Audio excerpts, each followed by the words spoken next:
episode 10. There's not been too much progress between 9 and 10, but as my dad and I were kind of doing a recon this morning, came across a design discrepancy that needs to be addressed. So as you can see, the hallway kind of projects towards that direction, but the supporting posts are starting to get in the way of the walking path.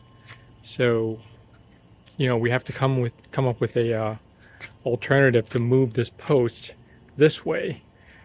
But when you do that, you know, it creates problems, because now the supporting structure, instead of being straight up and down, will have to be shifted towards the left. And when you do that, we'll have to create a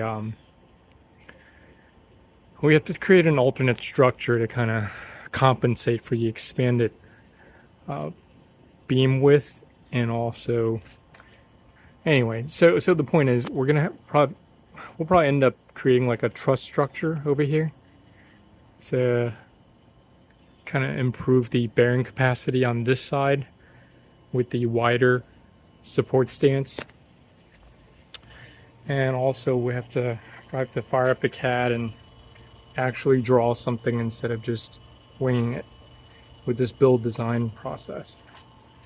So anyway, just figure I'd make a quick note so that way we have record for posterity. All right.